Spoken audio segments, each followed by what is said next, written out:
सर्वेभ्य नमो नमः। YouTube ज्ञातवा channel पर आप सभी का हार्दिक अभिनंदन। आज हम एनसीईआरटी की कक्षा 6 की पुस्तक दीपकम के चतुर्दश अध्याय का हिंदी अनुवाद और साथ ही साथ उसका अभ्यास कार्य करेंगे।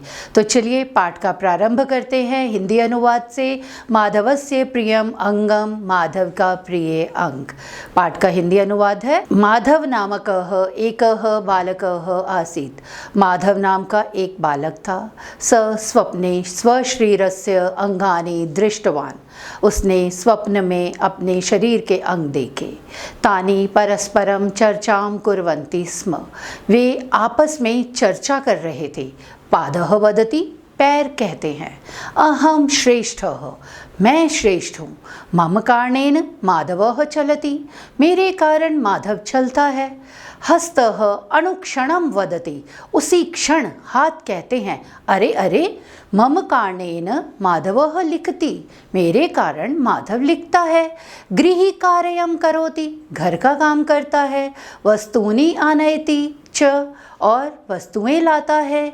अतः अहम एव श्रेष्ठः, इसलिए मैं ही श्रेष्ठ हूँ। माम विना माधवः किम अपि द्रष्टुम शक्नोति किम इति नयनम वदति, मेरे बिना माधव कुछ भी देख सकता है क्या, ऐसा आंखें बोलती हैं। कर्णः स्मितं कृत्वा कथयति, माधवः यदा मार्गे गच्छति तदा पृष्ठतः यानानां ध्वनिं यदि न शृणोति सावधानः च न भवति तर्हि दुर्घटना भवेत्। कान हंसकर कहता है। माधवः यदा मार्गे गच्छति, माधव जब रास्ते में जाता है। तदा पृष्ठतः यानानां ध्वनिं यदि न शृणोति, तब यदि पीछे से गाड़ियों की आवाज़ नहीं सुनता है। सावधानः च न भवति, और सावधान नहीं होता है। तर्हि दुर्घटना भवेत्, तो दुर्घटना हो सकती है। माधवः मम कारणेन एव शिक्षकस्य उपदेशं श्रुत्वा ज्ञानं वर्धयति, संगीतं श्रुत्वा आनंदं च अनुभवति। माधवः मम कारणेन एव शिक्षकस्य उपदेशं श्रुत्वा ज्ञानं वर्धयति। माधव मेरे ही कारण शिक्षक का उपदेश सुनकर ज्ञान बढ़ाता है। संगीतं श्रुत्वा आनंदं च अनुभवति, संगीत सुनकर आनंद का अनुभव करता है। झटिति मुखम सूच्यति, झट से मुंह बोलता है। भो सर्वे शृण्वन्तु, अरे सभी सुनो। माधवः मम कारणेन भोजनं करोति, माधव मेरे कारण भोजन करता है। भाषणं करोति, बोलता है। शिक्षकस्य प्रश्नस्य उत्तरं वदति, शिक्षक के प्रश्नों का उत्तर देता है। मम सहायेन उदरम अपि भोजनम प्राप्नोति, मेरी सहायता से ही पेट भी भोजन प्राप्त करता है। भवन्तः सर्वे सबलाः भवन्ति, आप सभी सबल होते हैं। अतः अहम एव श्रेष्ठः, इसलिए मैं ही श्रेष्ठ हूँ। उदरम सूचयति, पेट कहता है। भवतु भवतु कोलाहलम न कुर्वन्तु, आप सब शोर मत करो।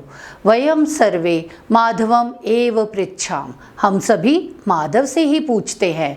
कः श्रेष्ठः, कौन श्रेष्ठ है। मम शरीरस्य सर्वाणि अंगानि मम कृते उपकारकाणि सन्ति, मेरे शरीर के सारे अंग मेरा उपकार करते हैं। अहम नयनाभ्याम पश्यामि, मैं आँखों से देखता हूँ। कर्णाभ्याम शृणोमि, कानों से सुनता हूँ। मुखेन भाषणं करोमि, मुख से बोलता हूँ। मुखेन भाषणं करोमि भोजनं करोमि च, मुख से बोलता हूँ और भोजन करता हूँ। उदरेण पाचनात् शक्तिं प्राप्नोमि, पेट से पाचन शक्ति प्राप्त करता हूँ। पादाभ्याम चलामि, पैरों से चलता हूँ। अतः भवन्तः सर्वे अपि श्रेष्ठाः, अतः आप सभी मेरे लिए श्रेष्ठ हैं। भवन्तः सर्वे अपि मम प्रियाः, आप सभी मुझे प्रिय हैं। कठिन शब्दों के अर्थ हैं। अनुक्षणम, उसी समय। स्मितम, मुस्कराकर। पृष्ठतः, पीछे से। तरही, तो। झटिति, तुरंत। भवन्तः, आप सब। बोधयति, समझाता है। भवतु, ठीक है। पठितव बोधनम, अधोलिखितान गद्यांशान पठत प्रश्नान च उत्तरत। निम्नलिखित गद्यांशों को पढ़कर प्रश्नों के उत्तर दीजिए। माधवः नामकः एकः बालकः आसीत्। सः स्वप्ने स्वशरीरस्य अंगानि दृष्टवान्। तानि परस्परं चर्चां कुर्वन्ति स्म। पादः वदति अहं श्रेष्ठः। मम कारणेन माधवः चलति। हस्तः अनुक्षणं वदति अरे अरे मम कारणेन माधवः लिखति, गृहकार्यं करोति, वस्तूनि आनयति च। अतः अहम् एव श्रेष्ठः। मां विना माधवः किम् अपि द्रष्टुं शक्नोति किम् इति नयनं वदति। मां विना माधवः किम् अपि द्रष्टुं शक्नोति किम् इति नयनं वदति। एक पदेन उत्तरत, एक पद में उत्तर लिखिए। बालकस्य नाम किम आसीत्। हमारे पास विकल्प हैं मानवः, माधवः, सुरेशः, आरवः। तो सही विकल्प है माधवः। कानि परस्परम चर्चां कुर्वन्ति स्म। विकल्प हैं कर्णौ, हस्तौ, नयने, अंगानि। तो हमारा सही विकल्प है अंगानि। माधवः स्वशरीरस्य अंगानि कुत्र दृष्टवान्। विकल्प हैं बहि, स्वप्ने, उपरि, ग्रामे। तो हमारा सही विकल्प है स्वप्ने। केन कारणेन माधवः लिखति।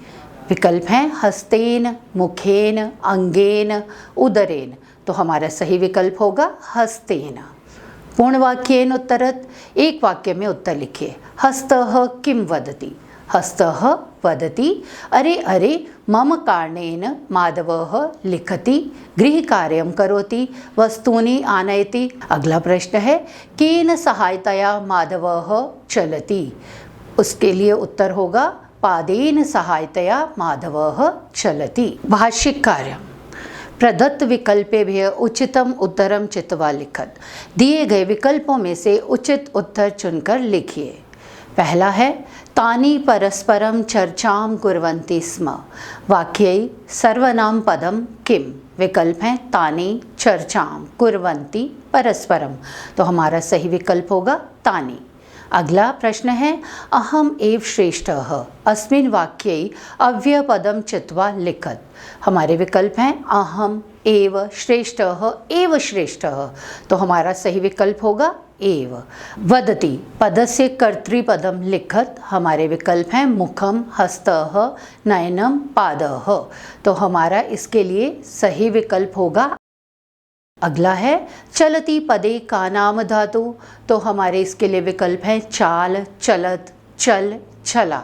सही विकल्प होगा चल। हमारा अगला अनुच्छेद है कर्णः स्मितं कृत्वा कथयति। माधवः यदा मार्गे गच्छति तदा पृष्ठतः यानानां ध्वनिं यदि न शृणोति सावधानः च न भवति तर्हि दुर्घटना भवेत्। माधवः मम कारणेन एव शिक्षकस्य उपदेशं श्रुत्वा ज्ञानं वर्धयति। संगीतं श्रुत्वा आनन्दं च अनुभवति। झटिति मुखं सूचयति भो सर्वे शृण्वन्तु। माधवः मम कारणेन भोजनं करोति, भाषणं करोति, शिक्षकस्य प्रश्नस्य उत्तरं वदति, मम साहाय्येन उदरम् अपि भोजनं प्राप्नोति। भवन्तः सर्वे सबलाः भवन्ति अतः अहम् एव श्रेष्ठः। एक पदेन उत्तरत, एक पद में उत्तर लिखिए। पहला प्रश्न है माधवः किं श्रुत्वा आनंदम अनुभवति। तो हमारे विकल्प हैं उपदेशम, संगीतम, ध्वनिम, ज्ञानम। हमारा इसके लिए उत्तर होगा संगीतम। अगला है माधवः केन कारणेन भोजनम करोति। तो हमारे पास विकल्प हैं कर्णाभ्याम, हस्ताभ्याम, शिक्षकेन, मुखेन। सही विकल्प होगा मुखेन। अगला है कः स्मितं कृत्वा कथयति। मुखः, माधवः, भोजनः, कर्णः।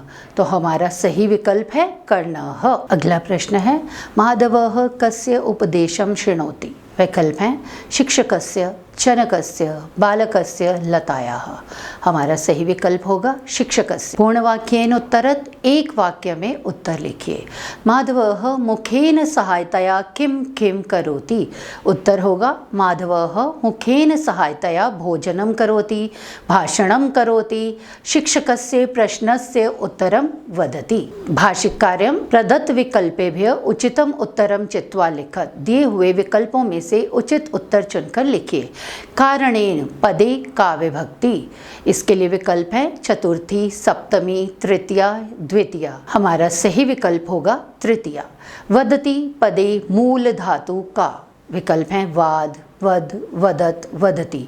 तो हमारा यहाँ पर सही विकल्प होगा वद। कर्णः स्मितं कृत्वा कथयति। अस्मिन् वाक्ये संज्ञा पदम किम। तो हमारे विकल्प है कर्णः स्मितं कथयति कृत्वा। सही विकल्प है कर्णः। श्रुत्वा पदे कः प्रत्यय, श्रु, ल्यप, त्वा या त्वा। तो हमारा सही विकल्प होगा चौथा वाला त्वा। हमारा अगला अनुच्छेद है उदरम सूच्यति भवतु भवतु कोलाहलं न कुर्वन्तु। वयं सर्वे माधवम् एव पृच्छाम कः श्रेष्ठः इति। माधवः विचारयति बोधयति च। मम शरीरस्य सर्वाणि अंगानि मम कृते उपकारकाणि सन्ति। अहं नयनाभ्यां पश्यामि, कर्णाभ्यां शृणोमि, मुखेन भाषणं करोमि, भोजनं करोमि च, उदरेण पाचनात् शक्तिं प्राप्नोमि, पादाभ्यां चलामि। अतः भवन्तः सर्वे अपि श्रेष्ठाः, भवन्तः सर्वे अपि मम प्रियाः।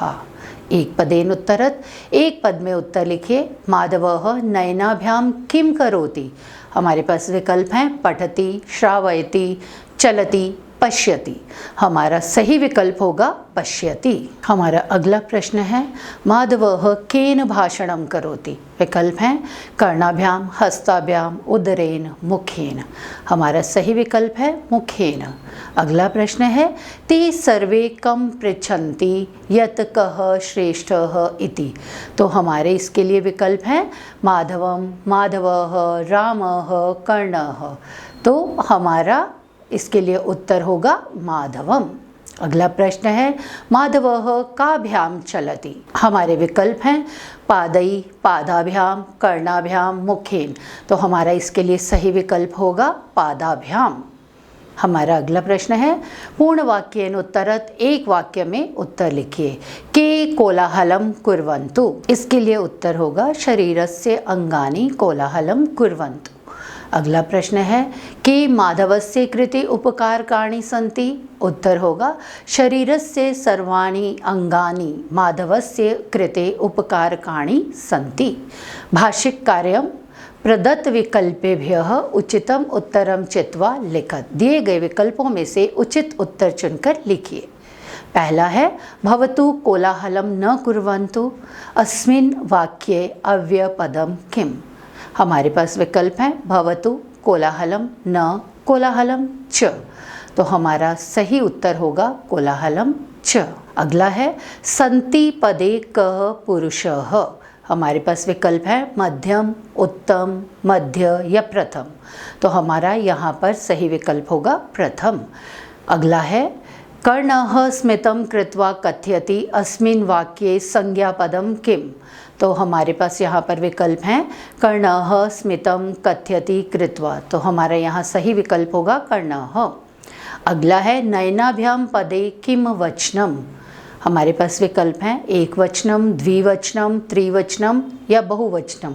हमारा सही विकल्प होगा द्विवचनम। हमारा अगला प्रश्न है वाक्येषु रेखांकित पदानि आधृत्य प्रश्न निर्माणं कुरुत।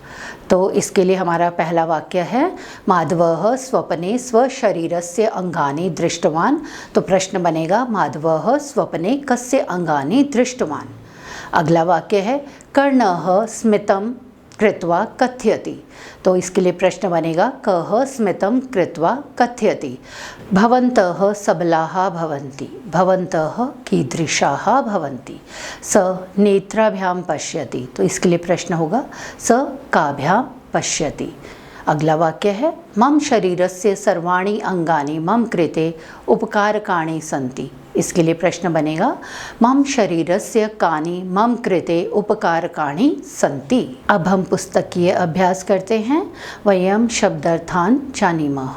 हम सब शब्दों के अर्थ जानते हैं। शब्दों के अर्थ जानने के लिए सर्वप्रथम हम संस्कृत से संस्कृत में अनुवाद करेंगे, उसके बाद हिंदी अर्थ लिखेंगे, फिर अंग्रेजी में। मातृभाषा में अर्थ छात्र स्वयं लिखेंगे। स्वप्ने, स्वप्न समये, स्वप्न में, इन ड्रीम। स्वशरीरस्य, निज कायस्य, अपने शरीर के, ऑफिस, ऑन बॉडी। अंगानि, अवयवाः, अंग, बॉडी पार्ट्स। दृष्टवान, अपश्यत, देखा, सौ। चर्चाम, आलापम, चर्चा को, डिस्कशन। श्रेष्ठः, उत्तमः, श्रेष्ठ, ग्रेट। अनुक्षणम, सस्वरम, उसी समय, इंस्टेंटली। गृहकार्यम, गृहे पठन कर्मम, गृहकार्य, होमवर्क। माम विना, माम विहाय, मेरे बिना, विदाउट मी। स्मितम, मंदहासः, थोड़ा हंसकर, स्माइल। शक्नोति, समर्थः भवति, समर्थ होता है, एबल टू। मार्गे, वर्तमनि, मार्ग में, ऑन रोड। संगीतम, सुंदरम, गीतम, संगीत, म्यूजिक। सहायेन, सहाय कारणेन, सहायता से, विद हेल्प। प्राप्नोति, प्राप्तम करोति, प्राप्त करता है, गेट्स। सबलाः, बलवन्तः, बलवान, स्ट्रॉन्ग। भवेत, स्यात्, हो सकता है, सकती है, मे बी हैपन। कोलाहलम, आरवः, शोर, क्वर्ल। विचारयति, चिंतयति, विचार करता है, थिंग्स। बोधयति, ज्ञापयति, समझाता है, एडवाइसेस। उपकारकाणि, सहायकानि, सहायता करने वाले, हेल्पफुल। शक्ति, सामर्थ्यम, ताकत, स्ट्रेंथ। वयम अभ्यासम कुर्मः, हम सब अभ्यास करते हैं। अगला प्रश्न है कोष्ठकात् समुचितम संख्याम चित्वा रिक्त स्थानम पूरयन्तु।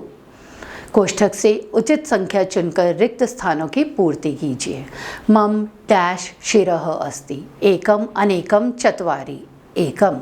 मम डैश पादौ स्तः, त्रयः द्वौ पञ्च, उत्तर होगा द्वौ। मम द्वौ पादौ स्तः।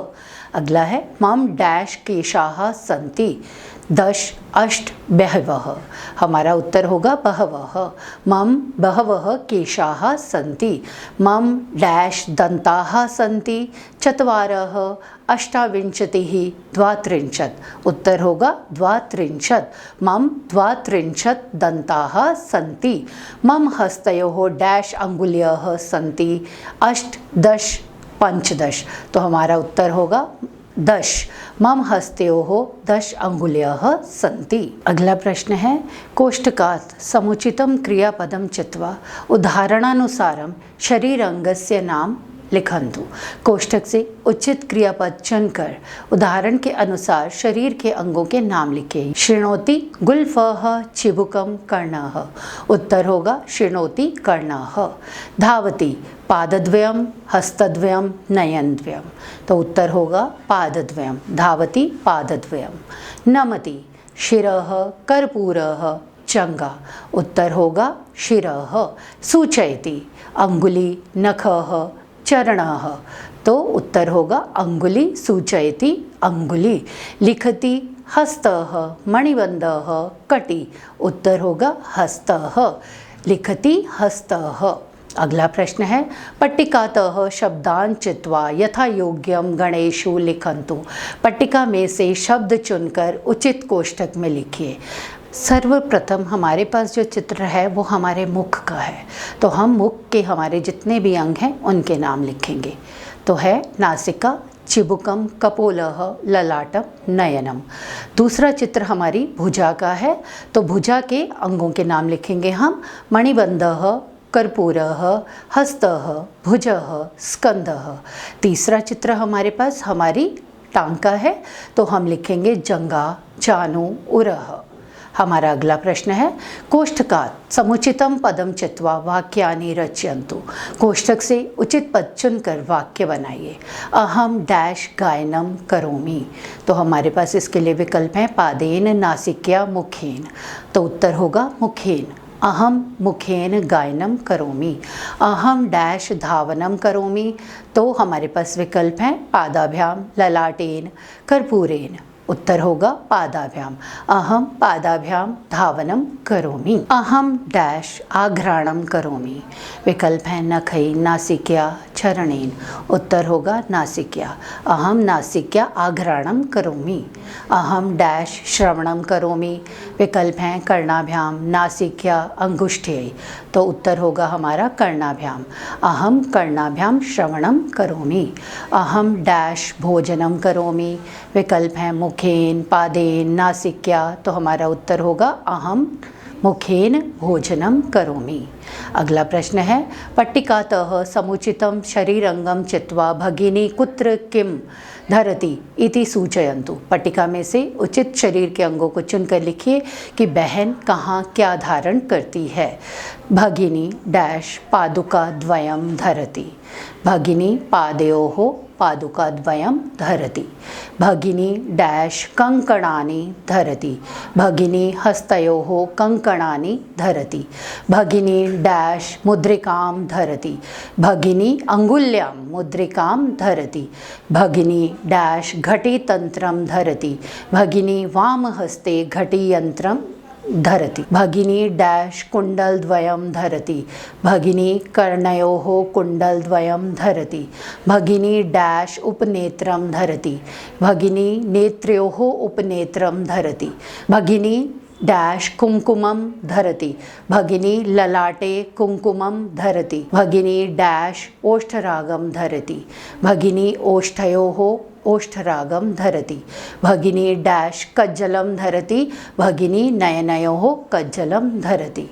इसी के साथ हमारा चतुर्दश पाठ जो है वो समाप्त होता है। आशा करती हूँ आपने इसे ध्यान से सुना होगा। योग्यता विस्तार के लिए आप हमारी पुस्तक खरीद सकते हैं। ये अमेज़ॉन पर उपलब्ध है। धन्यवाद। आपका दिन मंगलमय।